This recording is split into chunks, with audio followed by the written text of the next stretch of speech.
Some warnings don't scream, they whisper. And by the time you finally hear them, you're already trapped. I learned that watching my friend Ethan lose everything. Not in one moment, not in one mistake, but slowly, quietly, over time. While convincing himself that love was supposed to hurt. This didn't start with chaos. It started with comfort. He met Claire at a volunteer event downtown. She was late, flustered, apologizing to everyone. And when she knocked over a box of canned food, she laughed at herself instead of getting embarrassed. Ethan noticed how quickly she made people feel at ease. How warm she was, how easy she was to talk to. By the end of the afternoon, they were sitting on the curb sharing pizza and joking about their lives like they'd known each other for years. She told him she studied psychology. He told her he worked in finance. She said he looked serious. He said she looked dangerous, but the good kind. And that's the part people don't understand. Unhealthy relationships don't usually start unhealthy. They start magnetic. For the first few weeks, Claire felt like the best thing that had ever happened to him.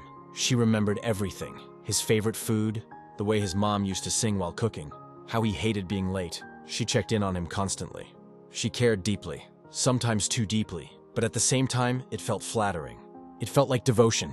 One night, while they were lying on her couch, watching something neither of them was paying attention to, she turned toward him and quietly said she was scared he'd leave her someday.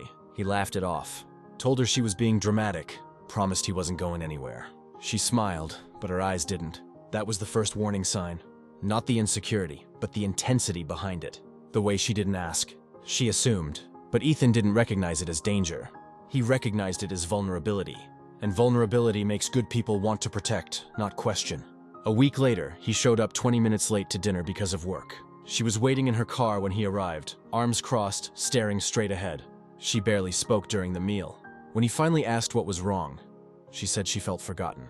That work always came before her. That he didn't care as much as he said he did. He apologized, even though he hadn't done anything wrong. She softened instantly, said she overreacted, that she just cared too much. That was the second warning sign. Not the emotion, but the pattern. Conflict followed by guilt, followed by relief, followed by closeness. But again, Ethan saw passion, not instability. 3 months in, the jokes started. You're probably going to leave me like everyone else. I'm too much, aren't I? You'll get tired of me one day. He always responded the same way. Reassurance, affection, promises. And she'd smile. But the jokes didn't stop. They grew heavier. More frequent, less playful. That was the third warning sign. Not the fear, but the fact that reassurance never helped. Slowly, Claire began needing constant validation. If Ethan didn't reply within minutes, she'd text again. And again, and again. Then she'd ask if something was wrong. If she'd upset him. If he was mad. If he was losing interest. If he went out with friends, she'd say she felt abandoned. If he stayed late at work, she felt unloved. If he spent time alone, she felt rejected. So he adapted. He stopped going out as much.